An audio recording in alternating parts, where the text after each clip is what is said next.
The story begins in the small, dusty town of El Cielo, nestled near the US-Mexico border. El Cielo was the kind of town where everyone knew each other, a close-knit community built on trust and hard work. Among its residents was Miguel Vargas, a gun range owner with a reputation for being tough but fair. Miguel had spent years building his business, pouring his heart and soul into every inch of the range. It wasn't just a place for firearms training. It was a sanctuary for those who respected the craft and discipline of handling weapons responsibly. Miguel's gun range, known as Vargas Arms, was well known across the region. People traveled from neighboring towns to train there, drawn by Miguel's expertise and his commitment to safety. For Miguel, the range was more than just a business. It was his way of giving back to the community, a place where law enforcement officers, hunters, and enthusiasts alike could hone their skills. He believed in the right to bear arms, but also in the responsibility that came with it. But life in El Cielo wasn't always tranquil. Being so close to the border, the town had seen its share of trouble over the years. Smuggling routes crisscrossed the area, and whispers of cartel activity were a constant backdrop to daily life. The people of El Cielo had learned to keep their heads down and their mouths shut. It was an unspoken rule. Stay out of the cartel's way, and they might stay out of yours. Miguel, however, wasn't one to be intimidated. He had always prided himself on his independence and his refusal to bow to threats. That was why, when members of the local cartel began showing up at Vargas Arms, Miguel stood his ground. At first, they came under the guise of customers, booking time on the range and paying in cash. They were polite, even friendly, but Miguel could sense something was off. Their questions were too pointed, their interest in his inventory too keen. It wasn't long before the visits became more frequent, and their demands more blatant. They wanted access to Miguel's arsenal. They wanted to use his range for target practice. And they wanted his silence. Miguel refused them at every turn, determined not to let his business become a pawn in their operations. But the cartel didn't take no for an answer. The first signs of trouble came in the form of subtle intimidation. Miguel would arrive at the range to find his locks tampered with, or his equipment damaged. Anonymous notes were left on his desk, warning him to reconsider his stance. But Miguel remained resolute. He reported the incidents to the local authorities, but they were either too afraid or too compromised to take action. Miguel was on his own. One evening, as Miguel was closing up the range, he noticed a group of men lingering in the parking lot. They weren't locals, and their presence set him on edge. As he approached them, one of the men stepped forward, introducing himself as El Toro. He was a mid-level enforcer for the cartel, a man known for his ruthless efficiency. El Toro made it clear that he wasn't there to negotiate. "You've got a nice operation here, Miguel," El Toro said, his voice calm but menacing. "It'd be a shame if something happened to it." Miguel didn't flinch. "If you're looking for trouble, you've come to the wrong place." El Toro chuckled, but there was no humor in his eyes. "This isn't about trouble, amigo. It's about opportunity. You've got resources we can use, and we're willing to pay for your cooperation." "I don't do business with criminals," Miguel replied, his tone firm. El Toro's smile faded. "Think about your family, Miguel. Think about your friends. We don't want to hurt anyone, but accidents happen." Miguel stood his ground, refusing to let fear dictate his actions. But as El Toro and his men drove away that night, he knew the situation was far from over. The cartel didn't make idle threats, and Miguel had just drawn a line in the sand. Miguel watched the taillights of El Toro's vehicle fade into the darkness, his chest tight with a mixture of anger and unease. He knew standing up to the cartel wasn't just dangerous, it was practically suicidal. But Miguel wasn't the kind of man who would bend, not for criminals, not for anyone. The range was his life's work, and the idea of it being corrupted by violence and fear was unbearable. He locked up the building, making sure every door and window was secure, before heading home. That night, sleep didn't come easily. Miguel lay awake in his small bedroom, staring at the ceiling fan as it spun slowly above him. His mind raced, replaying the conversation with El Toro over and over again. The cartel was testing him, pushing boundaries to see how far they could go. He had sent a clear message by refusing them, but he knew it wouldn't end there. They would escalate, as they always did. The next morning, Miguel arrived at the range to find a grim sight. His front gate was wide open, the Z padlock shattered. As he stepped inside, his heart sank further. The main office had been ransacked. Papers were strewn everywhere, drawers pulled from desks, and his safe had been pried open. Miguel walked through the building, taking stock of the damage. Thankfully, most of his firearms were stored in a reinforced vault, untouched by the intruders. But the message was clear. They could reach him whenever they wanted. Miguel cleaned up the mess, refusing to let the vandalism deter him. But deep down, he knew he couldn't handle this alone. He decided to pay a visit to his closest friend, Rafa Hernandez, a former Marine who had retired to El Cielo after serving multiple tours overseas. Rafa was one of the few people Miguel trusted completely, a man who shared his values and understood the stakes of standing up to the cartel. Rafa, they broke into the range last night, Miguel said as he sipped coffee at Rafa's kitchen table. They didn't take anything, but they're sending a message. Rafa leaned back in his chair, his expression grim. You think it was the cartel? I know it was, Miguel replied. They came by yesterday, made it clear they want me to play ball. I told them no. Rafa nodded, his jaw tightening. You're playing a dangerous game, Miguel. These people don't take rejection lightly. I don't have a choice, Miguel said. If I give in, they'll take over. My range will become a training ground for criminals. Rafa sighed, rubbing his temples. You know I've got your back, but we need to be smart about this. The cops won't help, and we're outnumbered. If we're going to fight, we need a plan. The two men spent the rest of the day strategizing, discussing how to fortify the range and protect Miguel's family. Rafa offered to stay at the range overnight, serving as an extra pair of eyes. They also decided to reach out to a few trusted locals, people who might be willing to stand with them against the cartel. It wasn't much, but it was a start. That evening, as the sun dipped below the horizon, Miguel and Rafa sat on the porch of the range, rifles resting against the wall behind them. The desert air was cool and quiet, the silence broken only by the distant call of coyotes. Miguel couldn't shake the feeling that they were being watched, that the cartel was waiting for the perfect moment to strike. They'll come back, Miguel said, his voice low. Rafa nodded. Let them. We'll be ready. The quiet of the desert night was deceptive. Miguel and Rafa knew that it wasn't a matter of if the cartel would return, but when. Every creak of the building, every gust of wind that stirred the dust, set them on edge. They took shifts patrolling the property, ensuring that nothing went unnoticed. For the first few nights, there was no sign of trouble, and Miguel began to wonder if El Toro and his crew had backed off. But Rafa, ever cautious, warned him not to let his guard down. They're not done, Rafa said as they sat over breakfast one morning. They're probably watching us, waiting to see if you'll crack under the pressure. Miguel grunted in agreement. Let them watch. They'll see I'm not backing down. But Miguel's resolve was soon put to the test. A week after the break-in, a new tactic emerged. One of Miguel's longtime employees, Carlos, failed to show up for work. At first, Miguel thought it was nothing. Maybe Carlos was sick or had car trouble.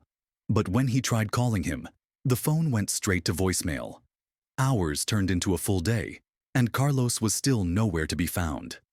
The following morning, Miguel found a small, blood-stained package on the doorstep of the range. His heart pounded as he carefully opened it, revealing Carlos's wallet and a single bullet. Tucked inside the wallet was a note written in shaky handwriting. This is just the beginning. Miguel's hands shook with anger as he showed the package to Rafa. They've crossed the line. Rafa examined the contents, his face darkening. This is how they operate. Fear and intimidation. They're trying to break you. Miguel's anger burned hot, but it was tempered by fear for Carlos's safety. He knew he couldn't let the cartel manipulate him, but he also couldn't abandon his employee. "We have to find him," Miguel said. "He's one of us." Rafa nodded. "Agreed. But we need to be smart. Charging in blind will only get us killed." The two men spent the day gathering what little intel they could. Rafa reached out to his network of former military contacts, while Miguel spoke to trusted locals who might have seen or heard something. One lead came from a truck driver who frequently made deliveries in the area. He mentioned seeing a group of men loading someone into a black SUV near an abandoned warehouse on the outskirts of town. Miguel and Rafa decided to investigate. That night, armed and prepared for the worst, they drove to the warehouse. The building was a crumbling relic of the town's past, its windows shattered and its walls covered in graffiti. They parked a safe distance away and approached on foot, their movements silent and deliberate. Inside, they found signs of recent activity, discarded cigarette butts, footprints in the dust, and a faint smell of motor oil. In one corner of the building, they discovered a makeshift holding cell, a metal cage with a padlocked door, but Carlos was nowhere to be found. "This was definitely their spot," Rafa said, examining the cage. "But they've moved him." Miguel clenched his fists. "Then we keep looking. We're not stopping until we bring him home." Their search led them deeper into the cartel's shadowy world. Every step they took felt like a gamble, each lead bringing them closer to danger. They knew the odds were against them, but Miguel's determination was unshakable. For him, this was no longer just about protecting his business. It was about standing up to the fear that had gripped El Cielo for far too long. As the days passed, tension in El Cielo grew thicker. Word of the cartel's actions began to spread quietly among the locals. Most people kept their heads down, afraid to get involved, but a few brave souls offered Miguel and Rafa their support. Among them was Sofia Ortega, a local journalist who had spent years documenting the cartel's impact on the region. Sofia had seen the devastation they brought, and she admired Miguel's courage. "You're putting yourself in their crosshairs, Miguel," Sofia said one evening as they met in the back room of a local diner. "But if you're willing to fight, I'll help however I can. People need to see what's really happening here." Miguel appreciated her offer, but he was hesitant to involve her too deeply. "This isn't just a story, Sofia. These people don't play by the rules. If they think you're a threat, they won't hesitate to silence you." "I know the risks," she replied firmly. "But someone has to tell the truth. If we can shine a light on their operations, maybe we can turn the tide." Miguel nodded, reluctantly agreeing to keep her in the loop. Sofia began gathering evidence, interviewing locals, and documenting the cartel's intimidation tactics. Meanwhile, Miguel and Rafa continued their search for Carlos, determined not to let him become another victim in the cartel's reign of terror. Their breakthrough came one evening when Rafa received a call from one of his military contacts. The contact, a former intelligence officer named Diego, had been monitoring cartel activity in the region and had picked up chatter about a hostage being held at a remote ranch deep in the desert. Diego warned them that the ranch was heavily guarded, but it was their best lead yet. Miguel and Rafa wasted no time. They gathered their weapons, packed supplies, and set out under the cover of darkness. The drive to the ranch was long and tense, the desert stretching endlessly before them. As they approached the property, they parked their truck a safe distance away and proceeded on foot, using the rugged terrain as cover. The ranch was a sprawling compound surrounded by a high fence and patrolled by armed guards. Miguel and Rafa scoped out the area from a ridge, noting the guards' movements and the locations of security cameras. They couldn't afford a direct assault. Stealth was their only option. Under the cloak of night, the two men infiltrated the property. Moving with practiced precision, they avoided detection, disabling cameras and neutralizing guards as quietly as possible. Their hearts pounded as they navigated the compound, searching for any sign of Carlos. In one of the outbuildings, they found him. Carlos was shackled to a chair, his face battered and his body bruised. Despite his injuries, he was alive. Miguel rushed to his side, working quickly to free him while Rafa kept watch. "Carlos, it's me," Miguel whispered. "We're getting you out of here." Carlos's swollen eyes fluttered open, and a weak smile crossed his face. "I knew you'd come," he murmured. The reunion was cut short by the sound of approaching footsteps. Rafa signaled for Miguel to hurry as he took position by the door, his rifle at the ready. A group of guards entered the building, their flashlights cutting through the darkness. Rafa fired the first shot, dropping the lead guard before chaos erupted. Gunfire echoed through the night as Miguel, Rafa, and Carlos fought their way out of the compound. The cartel guards were relentless, but Miguel and Rafa's training gave them an edge. They moved with precision, covering each other as they made their escape. By the time they reached their truck, Carlos was barely conscious, his strength sapped by his ordeal. Miguel and Rafa loaded him into the back seat, their own bodies battered and bloodied from the firefight. They sped away from the ranch, the adrenaline coursing through their veins as they left the cartel's stronghold behind. But they knew the fight was far from over. Rescuing Carlos was a victory, but it had come at a cost. The cartel would not let this affront go unanswered, and Miguel braced himself for the storm that was sure to follow. The ride back to El Cielo was tense and silent, save for the occasional groan from Carlos in the back seat. Miguel kept his eyes on the rearview mirror, half expecting to see cartel vehicles in pursuit. Rafa sat in the passenger seat, his rifle resting across his lap, scanning the horizon for any signs of movement. The desert stretched around them, vast and empty. But they all knew the danger wasn't far behind. When they finally reached Miguel's house, the first order of business was to tend to Carlos's wounds. Rafa carried him inside while Miguel fetched a first aid kit. The injuries were severe: deep cuts, swollen bruises, and signs of dehydration. But Carlos was lucky to be alive. As Miguel cleaned the wounds, Carlos winced but managed to speak. "They wanted me to talk," Carlos said, his voice hoarse. "They wanted to know everything about the range, the security, the inventory, everything." "And did you tell them?" Rafa asked, his tone sharp but not accusatory. Carlos shook his head weakly. "No, I didn't tell them a thing. But they're planning something big. They're not going to stop." Miguel clenched his fists. He had suspected as much, but hearing it confirmed sent a chill down his spine. The cartel wasn't just trying to intimidate him anymore. They were preparing for a full-blown assault. "We need to get ahead of this," Rafa said. "If they're planning to hit the range, we need to be ready." Miguel nodded. "We'll fortify the place, and we'll need more help. Just the two of us won't be enough." The next morning, Miguel and Rafa began reaching out to allies. They started with those who had already shown their support, like Sofia. When Miguel told her about Carlos's rescue and the cartel's plans, she didn't hesitate. "I'll spread the word," Sofia said. "People need to know what's happening, and I'll reach out to anyone who might be willing to stand with you." Word spread quickly through El Cielo. Some people were too afraid to get involved, but others, fed up with living under the cartel's shadow, stepped forward. Among them were a group of local ranchers, hunters, and even a few retired law enforcement officers. Together, they formed a small but determined resistance. The group met at Vargas Arms to prepare. Miguel shared everything he knew about the cartel's tactics, and Rafa took the lead in organizing their defenses. They reinforced the range's perimeter with barricades and tripwires, set up hidden surveillance cameras, and created fallback positions inside the main building.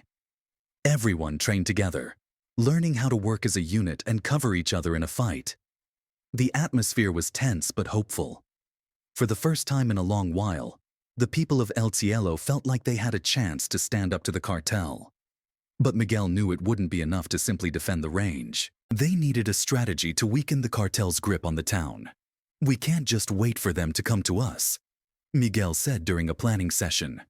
"We need to hit them where it hurts. Their money, their supply lines, their operations. If we can disrupt those, we can force them to rethink their plans." Rafa agreed. and the group began gathering intelligence on the cartel's activities. Sophia's investigative work proved invaluable. She uncovered details about the cartel's smuggling routes, safe houses, and key figures in the operation. Armed with this information, Miguel and his allies planned a series of calculated strikes. Their first target was a stash house used to store weapons and cash. The raid was swift and effective. Miguel's group moved under the cover of darkness, neutralizing the guards and destroying the supplies. The cartel would feel the loss, and it sent a clear message. El Cielo wasn't going to bow down. The success of the raid boosted morale, but it also escalated the stakes. The cartel responded with increased aggression, sending more men into town and stepping up their intimidation tactics. Miguel's group remained vigilant, but the pressure was mounting. One night, as Miguel sat alone in his office, he received a call. The voice on the other end was cold and familiar. It was El Toro. "You think you've won something, Miguel?" El Toro said. "You're playing a dangerous game, and you're running out of time." "I'm not afraid of you," Miguel replied, his voice steady. "You can threaten me all you want, but you won't break me." El Toro laughed, a chilling sound. "We'll see about that. Enjoy your little victories while you can. They won't last." As the call ended, Miguel felt the weight of the battle ahead. The cartel wasn't backing down, and neither was he. The fight for El Cielo was just beginning, and Miguel knew it would take everything he had, and more, to protect his town, his friends, and his legacy. The days that followed were a blur of preparation, tension, and small victories. Miguel's resistance group grew stronger with each passing day, but so did the cartel's efforts to crush them. The people of El Cielo began to notice a shift.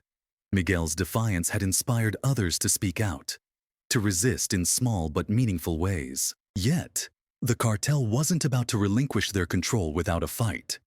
The first major retaliation came on a quiet Sunday morning. Miguel was at the range, running a training session for his group, when an explosion rocked the building. The force of the blast shattered windows and sent a plume of smoke and debris into the air.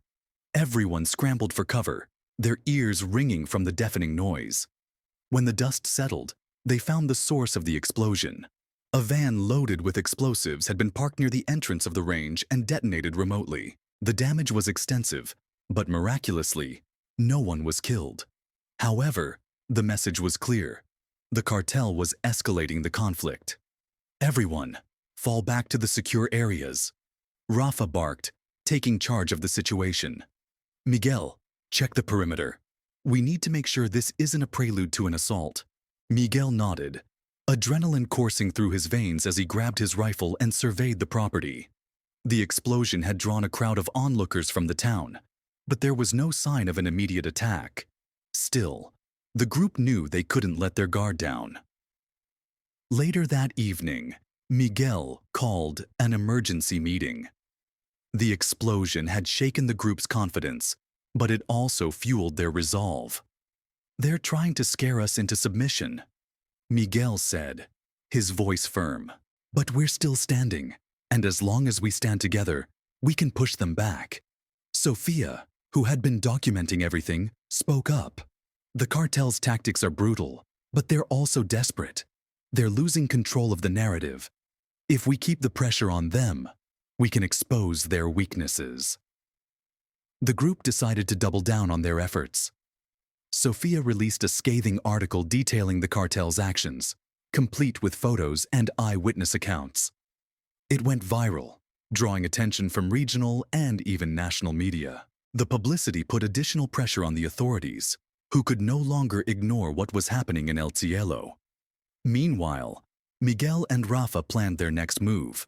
They targeted a critical smuggling route used by the cartel to transport drugs and weapons across the border. Working with Diego, their military contact, they coordinated an ambush that disrupted the operation and seized a significant cache of contraband. The success dealt a severe blow to the cartel's finances and logistics, but the victory came at a cost. During the ambush, one of their own, a young rancher named Javier, was killed in the crossfire. The loss hit the group hard. a stark reminder of the risks they faced. At Javier's funeral, Miguel stood before the grieving crowd and made a promise. Javier gave his life for this fight. Miguel said, his voice heavy with emotion, "We owe it to him, to ourselves, and to this town to see this through. We will not let fear win. We will honor his sacrifice by continuing to stand against those who seek to oppress us." The crowd's response was somber but resolute.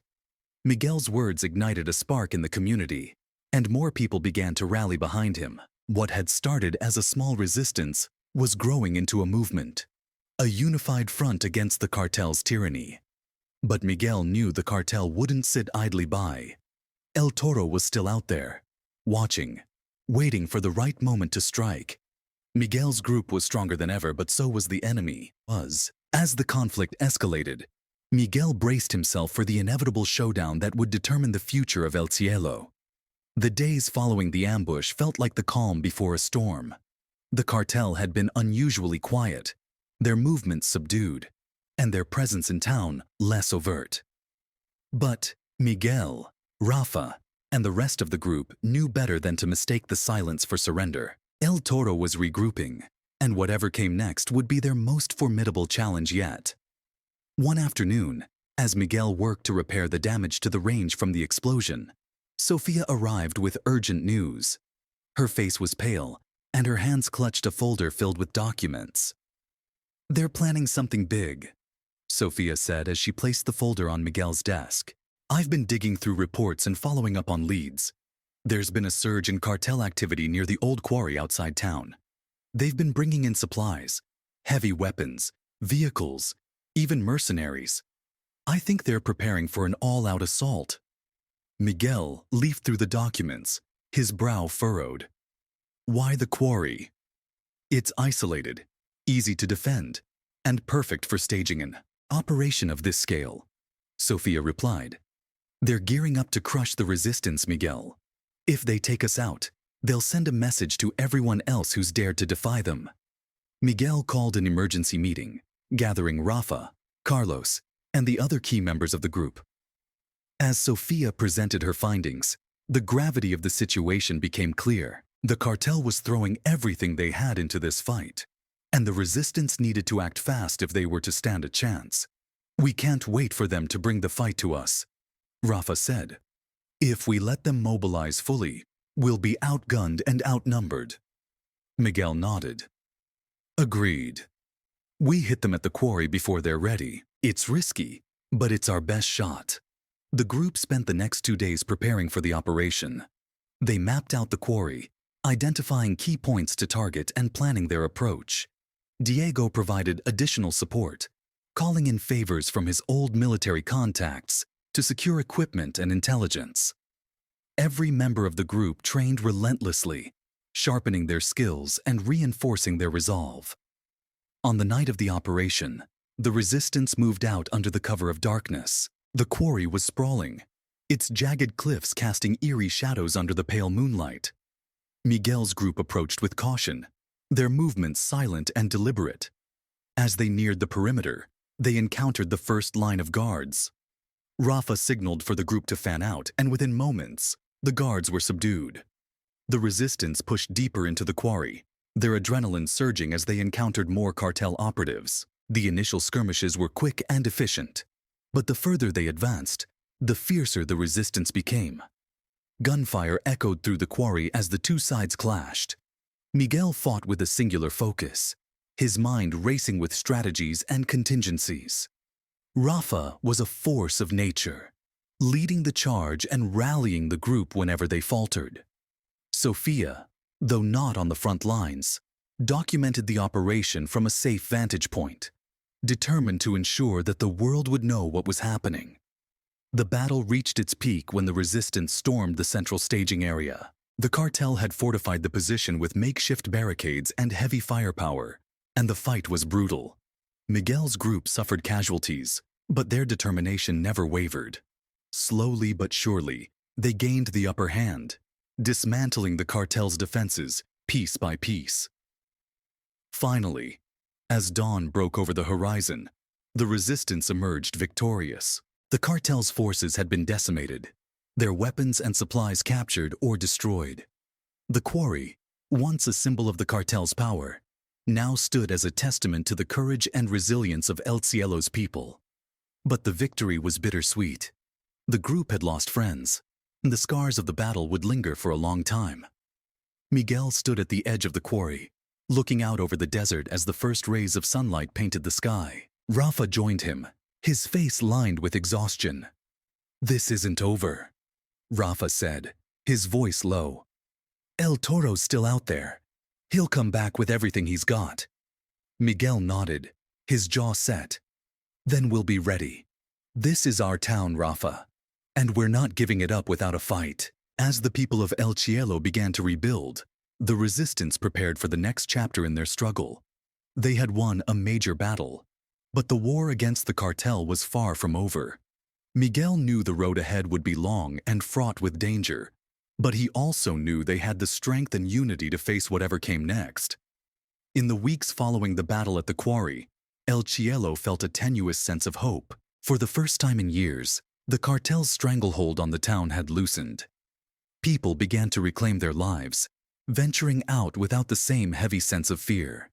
The resistance's victory became a beacon of inspiration, and Miguel found himself at the center of a growing movement. But the fight was far from over. The cartel wasn't defeated, just wounded. Miguel knew that El Toro wouldn't let the loss go unanswered. The man's pride and reputation demanded retaliation, and the cartel had the resources to mount a counterstrike. What worried Miguel most was the unpredictability of their next move. Sofia worked tirelessly to keep the momentum going, publishing article after article that exposed the cartel's operations and highlighted the resilience of El Cielo's people. Her work drew attention far beyond the town's borders, sparking conversations in the national media and putting pressure on the authorities to act. Still, Miguel remained wary. The government's attention was a double-edged sword. While it could bring reinforcements, it also painted a larger target on the town.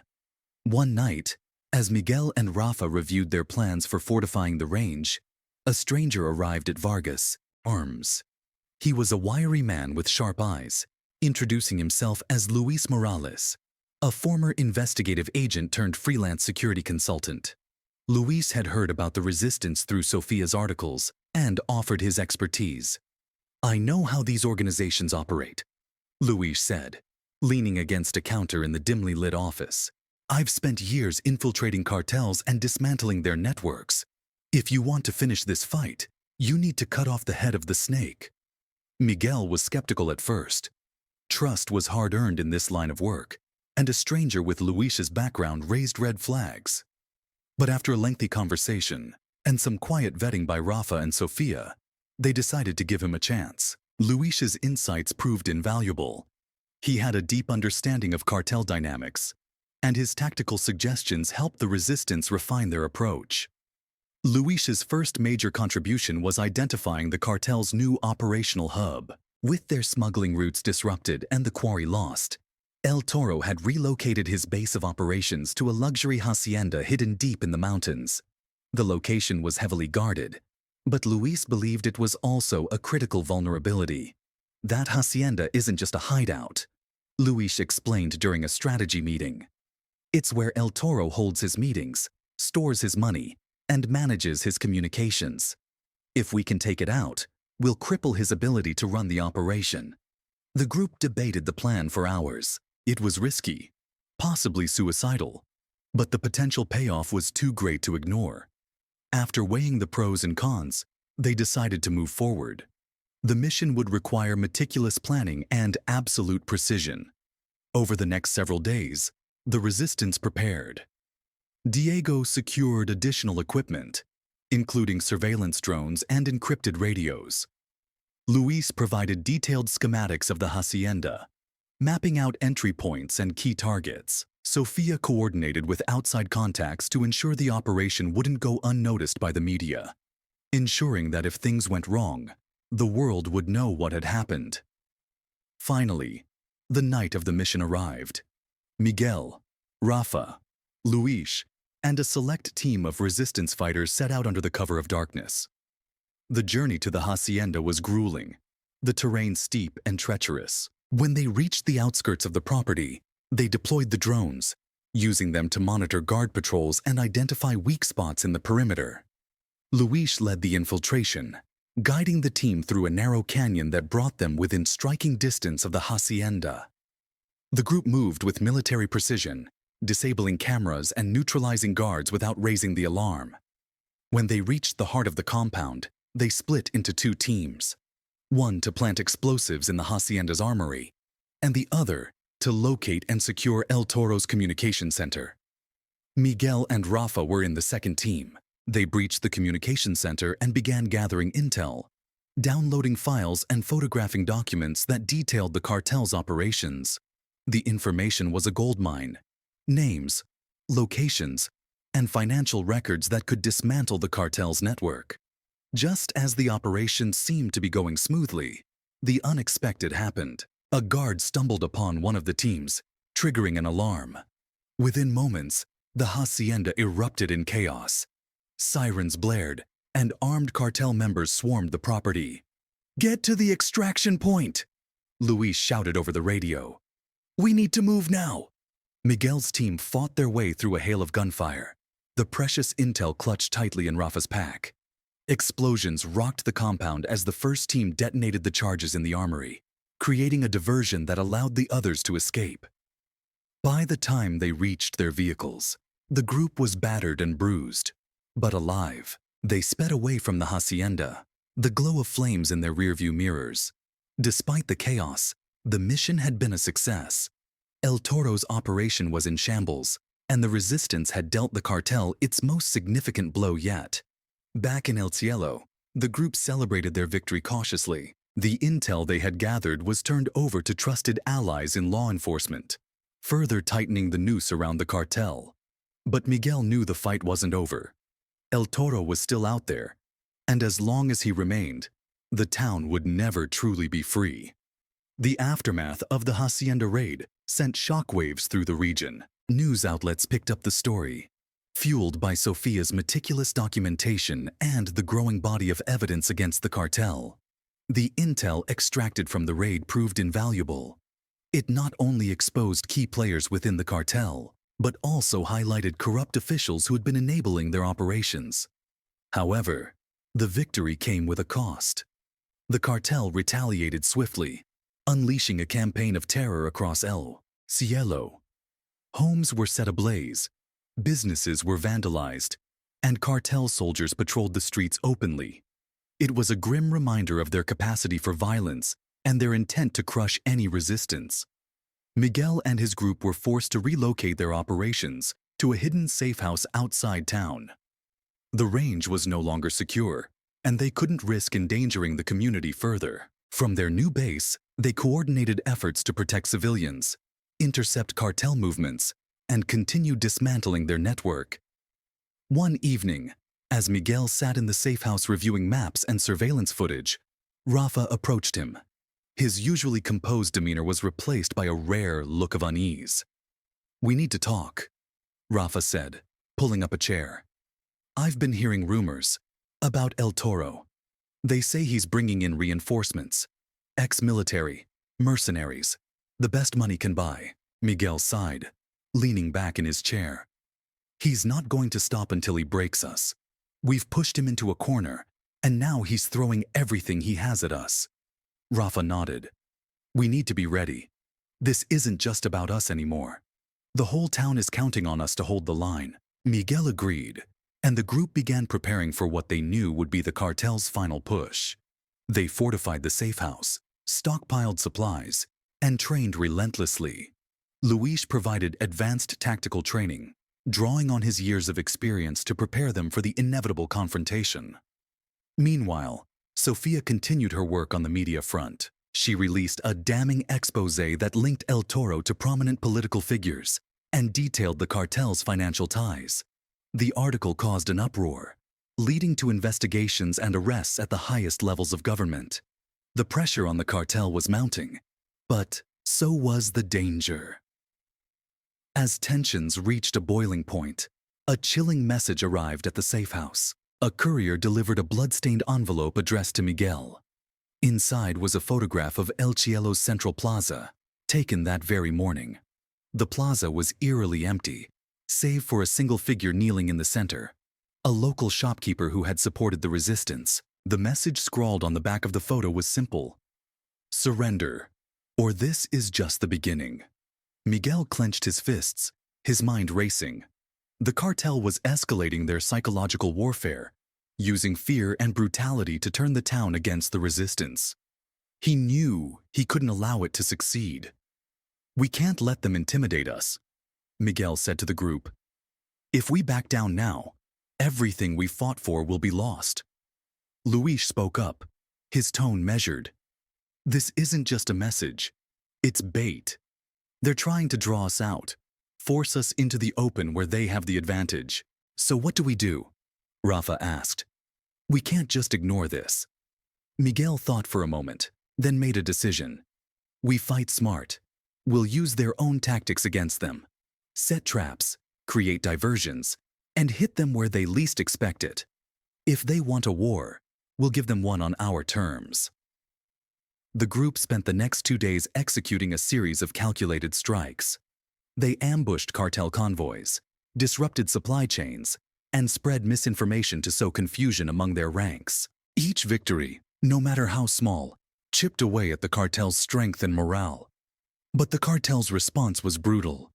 The shopkeeper from the photograph was found dead, his body left in the plaza as a warning. The town was gripped by fear, and Miguel felt the weight of every life lost in the struggle. "We're running out of time," Rafa said one night as they regrouped. "El Toro isn't going to wait forever. He'll make his move soon." Miguel nodded, his expression grim. "Then we make ours first. We end this, once and for all." The resistance began planning their final operation, a direct assault on El Toro's stronghold. The intel from the Hacienda raid had revealed its location, a heavily fortified compound on the outskirts of the region. It was a daring and dangerous plan, but Miguel knew it was their best shot at breaking the cartel's hold on El Cielo. As the group prepared for what could be their last mission, Miguel took a moment to reflect. The fight had cost them dearly, but it had also brought the community together in ways he never thought possible. They weren't just fighting for themselves, they were fighting for the soul of their town. "We started this to protect El Cielo," Miguel said to the group during their final briefing. "No matter what happens, we've shown them that we won't be bullied, that we won't be silenced. This is our home, and we're taking it back." With that, the resistance set out for the compound, ready to face whatever awaited them.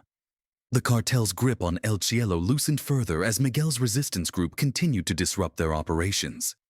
Every small victory felt like a step closer to freedom. But the atmosphere in town remained charged with tension. The people had begun to rise up in their own subtle ways. Graffiti condemning the cartel appeared overnight on walls.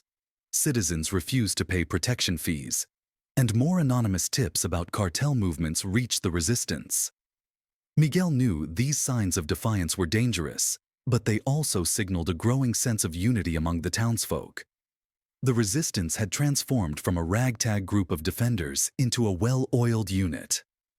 Luis's arrival had brought a level of sophistication to their operations, and under his guidance, they carried out increasingly daring raids. One such raid targeted a cartel-controlled warehouse, rumored to house large shipments of cash and weapons.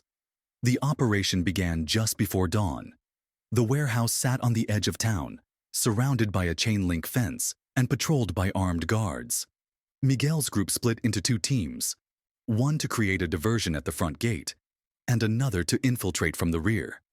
Rafa led the diversion team, staging a faux attack to draw the guards' attention. The sound of gunfire and explosions echoed through the early morning air as Miguel's team slipped inside the compound. They moved quickly and silently, taking out guards and securing the perimeter. Inside the warehouse, the group found crates stacked floor to ceiling. Sophia, who had joined them to document the raid, snapped photos of the cartel's stockpile, while Luis and Rafa searched for the cash reserves. The tension was palpable as they worked, knowing the guards outside would soon realize the diversion was a ruse. "Got it," Luis whispered. lifting the lid of a heavy steel crate. Inside were bundles of cash, neatly bound and marked with cartel insignias. Miguel nodded. "Take as much as we can carry. We'll burn the rest." As they loaded the cash into duffel bags, one of the guards stumbled upon them. A shout rang out, followed by the sharp crack of gunfire. Chaos erupted as more guards poured into the warehouse, guns blazing. Miguel's team returned fire, using the crates as cover. "Rafa, we're compromised. Fall back to the extraction point." Miguel yelled into his radio. The fight was fierce, but the resistance held their ground. Sofia managed to slip out of the warehouse with the evidence she'd gathered, while Luis and Rafa set charges on the remaining crates. As they retreated, the charges detonated, engulfing the warehouse in flames and obliterating the cartel's stockpile. The raid was a success, but the aftermath was harrowing.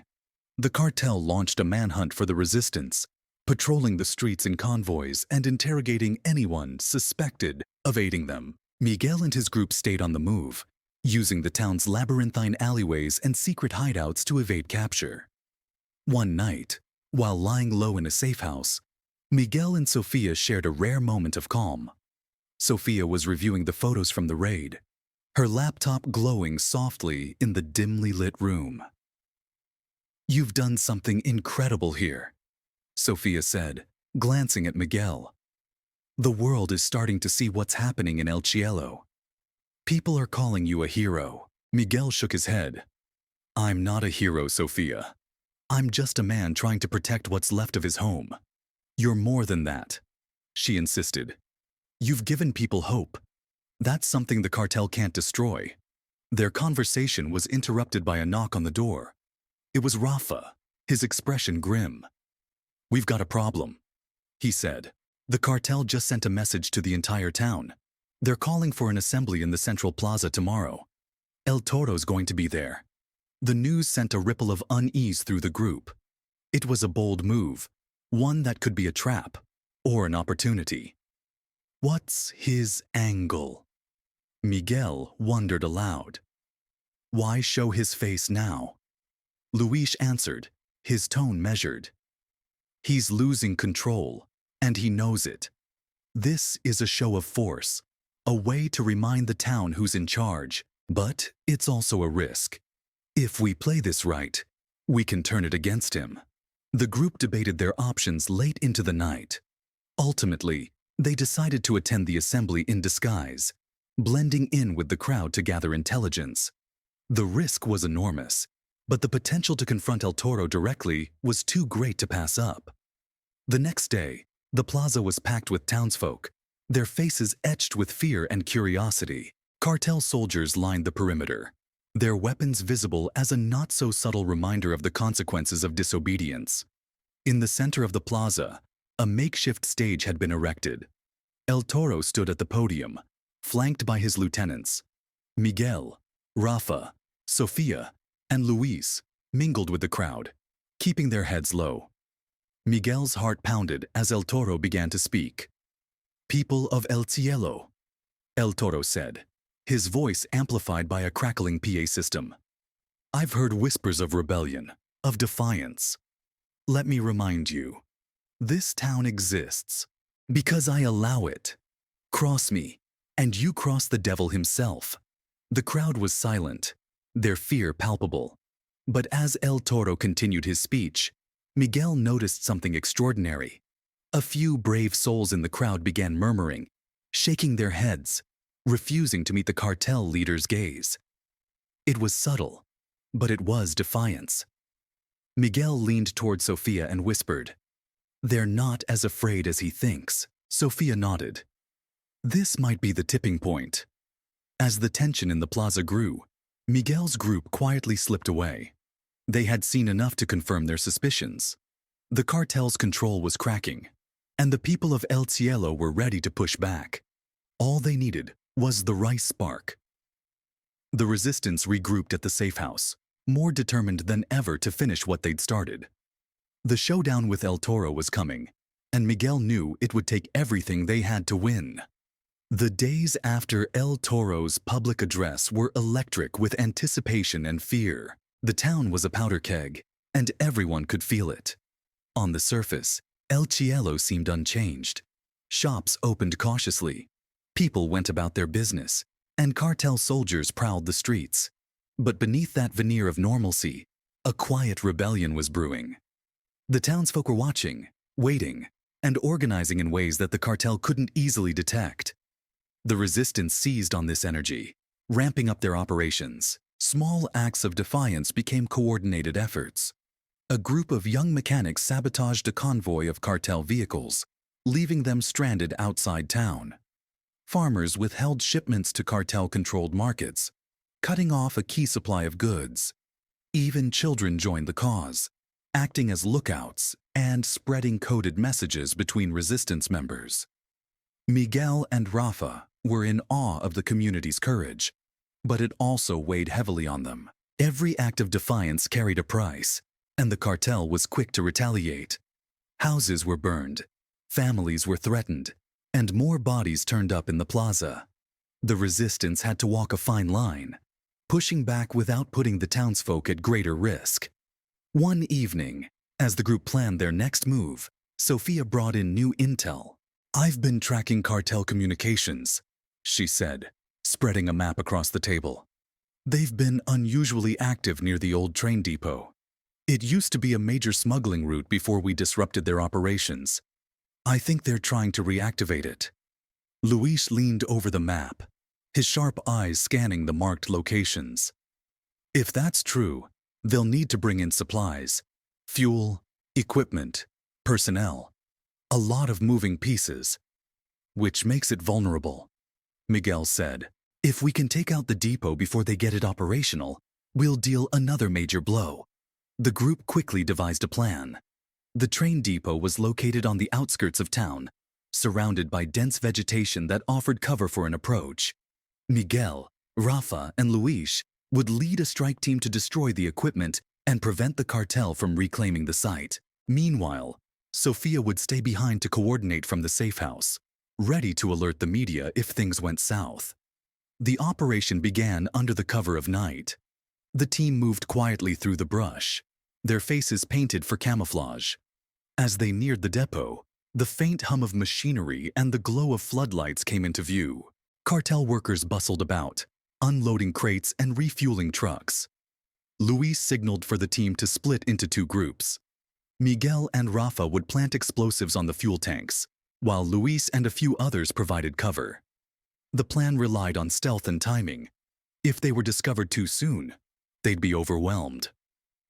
As Miguel and Rafa crept toward the fuel tanks, they passed a group of workers huddled around a fire. The men laughed and joked, unaware of the danger lurking nearby.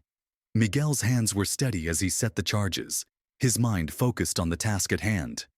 Just as they finished, a guard rounded the corner, his flashlight cutting through the darkness. Miguel froze, his heart pounding. The guard's eyes scanned the area, narrowing as he spotted a glint of metal.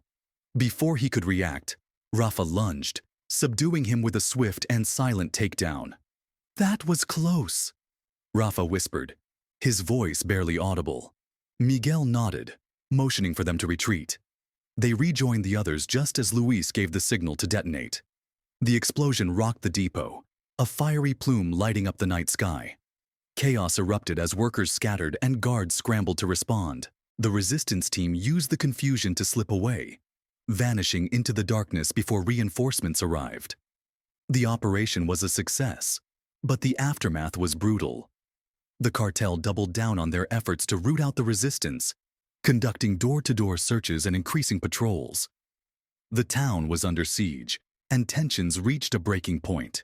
Despite the crackdown, the resistance refused to back down. They used the cartel's heavy-handed tactics to their advantage, rallying more townsfolk to their cause. The people of El Cielo were no longer passive victims. They were fighters, united in their determination to take back their town.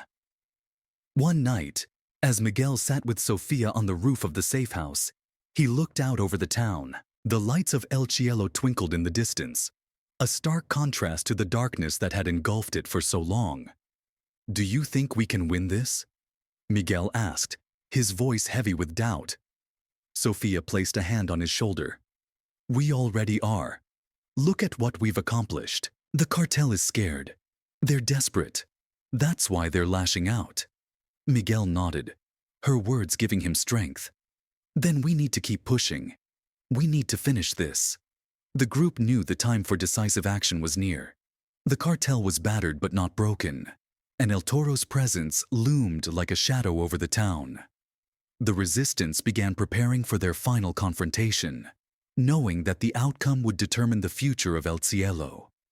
The resistance's success at the train depot sent shockwaves through the cartel. It wasn't just the financial loss that stung, it was the message it sent. The people of El Cielo weren't just resisting, they were winning. But with every victory came a surge in danger. El Toro, humiliated and enraged, unleashed his most brutal enforcers to track down the resistance. These enforcers, known as Los Lobos, were infamous throughout the region. Former soldiers and mercenaries, they operated with ruthless efficiency and no regard for collateral damage. The townsfolk whispered their name in fear, recounting stories of villages razed to the ground and families destroyed in their wake. For Miguel and his group, the arrival of Los Lobos meant that every move had to be calculated. Every risk weighed. One night, as the group lay low in an abandoned farmhouse outside town, a new challenge arose.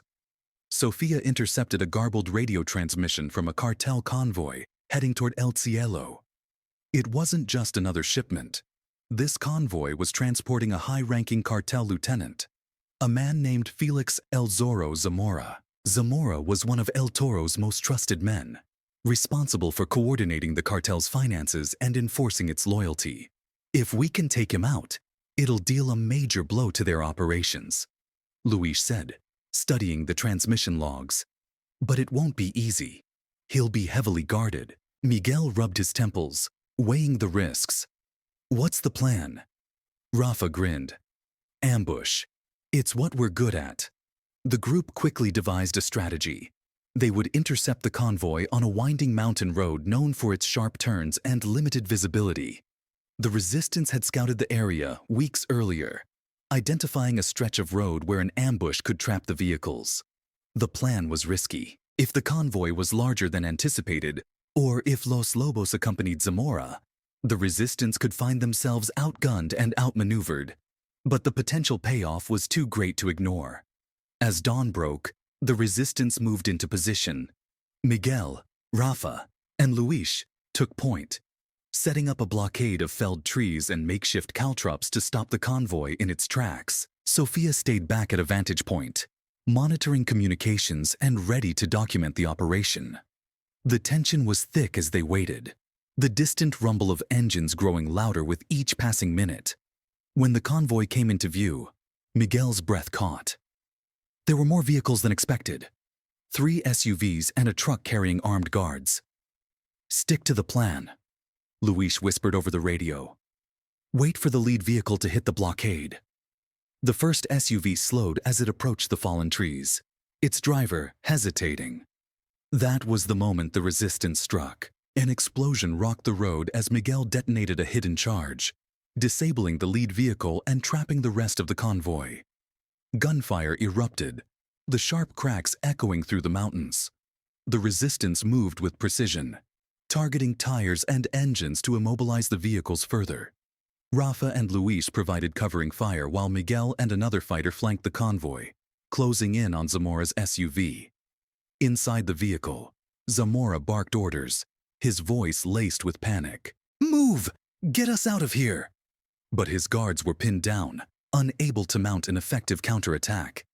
Miguel reached the SUV, yanking the door open. Zamora lunged at him, a blade in hand, but Miguel was faster. With a swift strike, he disarmed the lieutenant and dragged him from the vehicle. You're done, Miguel growled, pinning Zamora to the ground. The operation was a success, but it came at a cost. One of the resistance fighters was wounded in the firefight, and the group had to move quickly to avoid reinforcements. They left the wreckage behind, retreating to a hidden safe house with Zamora in tow. Over the next several hours, Luis and Sofia interrogated Zamora, extracting valuable intel about the cartel's operations. The lieutenant revealed the locations of stash houses, communication hubs, and the identities of key players in El Toro's network. But Zamora also had chilling news. El Toro was planning something big, a final push to crush the resistance and reassert his control over El Cielo. The details were scarce, but the implications were clear. Time was running out. As the group processed the information, Miguel found himself grappling with the weight of their fight. They had come so far, but the closer they got to victory, the higher the stakes became. The cartel was cornered, but a cornered animal was at its most dangerous. Late that night, as the group rested, Miguel and Rafa stood watch outside the safe house. The stars above were brilliant, a stark contrast to the darkness of their struggle. "You think we'll make it out of this?" Rafa asked, his voice low. Miguel sighed. "I don't know, but we don't have a choice. We're all in." Rafa nodded, a faint smile tugging at his lips. "All in, then." The Resistance's resolve hardened. They knew the fight ahead would be their toughest yet, but they were ready. The capture of Zamora had given them the upper hand, and for the first time, they had a clear path to striking at the heart of the cartel. The air was thick with tension as the Resistance prepared for their final mission. The safe house buzzed with quiet activity. Guns were cleaned, gear was checked, and plans were reviewed for the 100th time.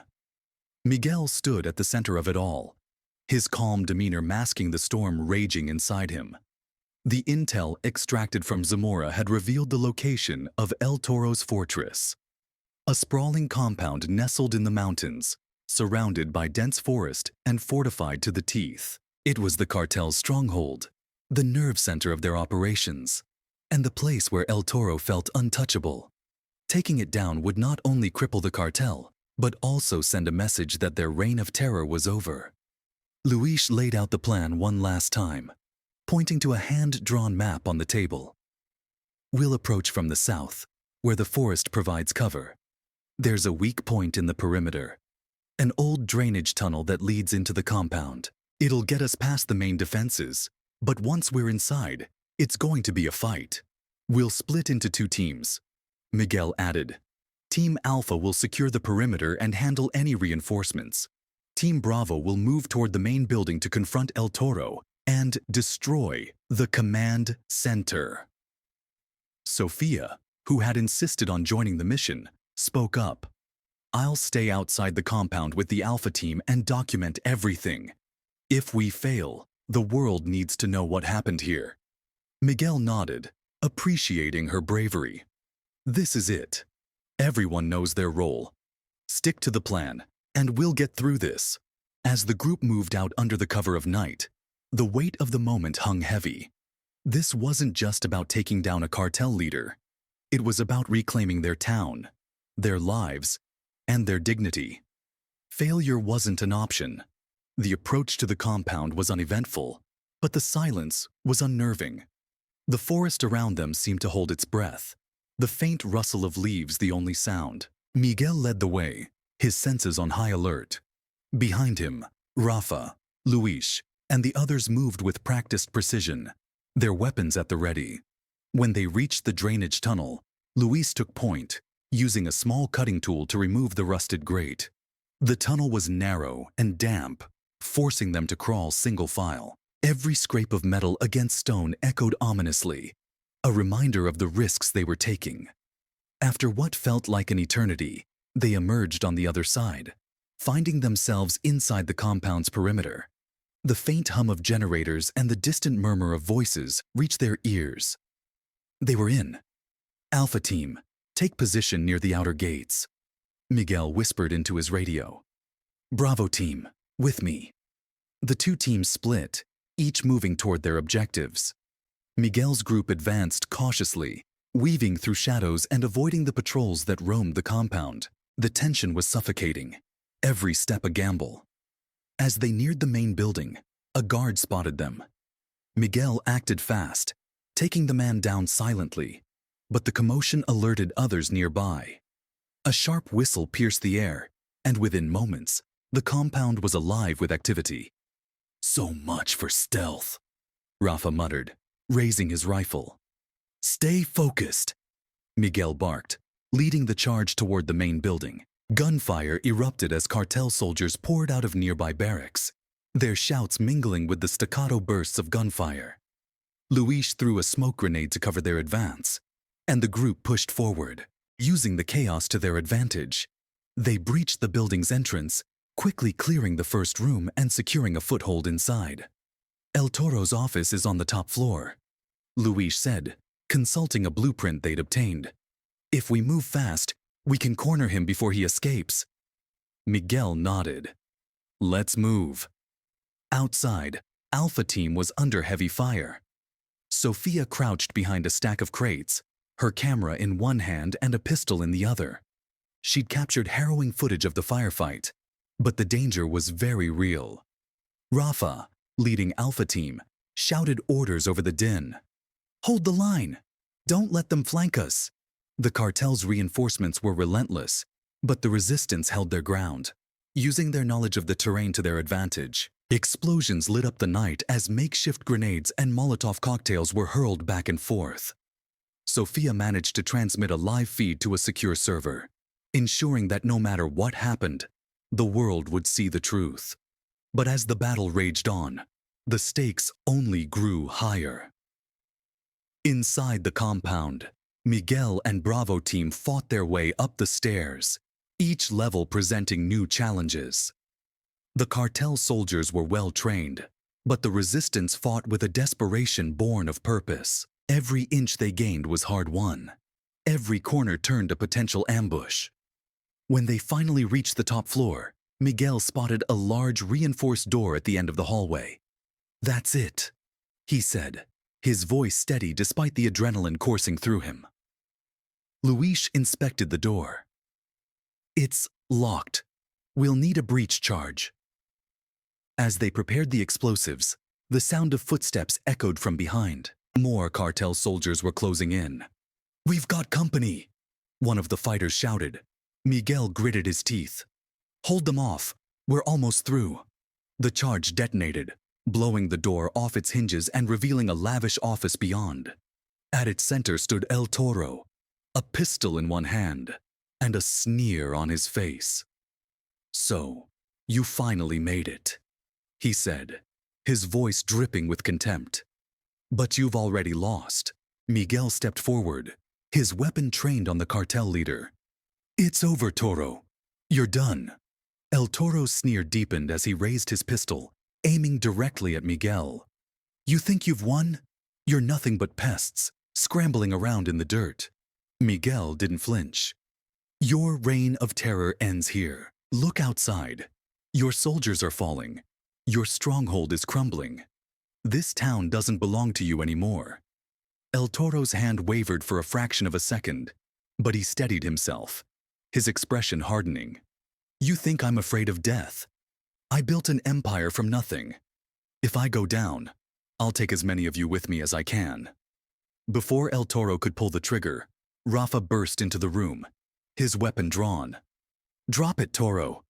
It's over. The cartel leader hesitated, his eyes darting between Miguel and Rafa. Slowly, he lowered his pistol, placing it on the desk. But Miguel could see it in his eyes. This wasn't surrender. It was calculation. El Toro, Miguel said, stepping closer, his voice calm but firm. You don't get to control this anymore. Your time is up. Suddenly, with a feral growl, El Toro lunged for a hidden blade under his desk. Miguel reacted instantly, firing a single shot that hit the cartel leader square in the chest. El Toro stumbled backward, collapsing into his ornate chair. His defiance lingered in his eyes for a moment before it faded. The room fell silent, the weight of the moment sinking in. Rafa let out a long breath, lowering his weapon. It's done. Outside, the tide of the battle had turned. Without orders from their leader, the remaining cartel soldiers began to retreat, their morale shattered. The resistance pressed their advantage, pushing the cartel out of the compound and into the surrounding forest. Sophia, still with the Alpha Team, captured the final moments of the fight. Her live feed had already gone viral, the world watching as the people of El Cielo stood up to tyranny. The cartel's stranglehold was breaking, and the town's spirit was shining through the cracks. By dawn, the compound was secure.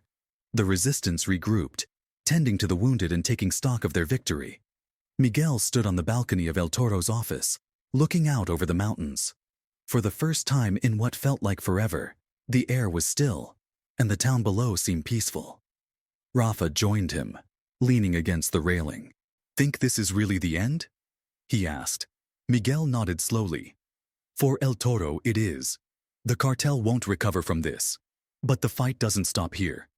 We have to rebuild, protect what we fought for." Sophia approached, her camera slung over her shoulder. "The world saw what happened here. Your story is out there now. People are inspired. They'll stand up in their own towns, their own cities." Miguel gave her a small, tired smile. "Good. That's how we win." The people of El Cielo emerged from their homes, cautious at first, but then emboldened by the sight of the resistance standing victorious. Cheers echoed through the streets, a sound that hadn't been heard in years. Families embraced, neighbors celebrated, and a sense of hope began to take root. The resistance didn't see themselves as heroes. They were just ordinary people who refused to back down. But, to the town, they were symbols of courage and resilience. They had proven that even the darkest forces could be defeated with unity and determination. As the sun rose higher, bathing El Cielo in golden light, Miguel looked to the horizon. The road ahead would be long, but, for the first time in years, it was a road of their choosing, and they were ready to walk it.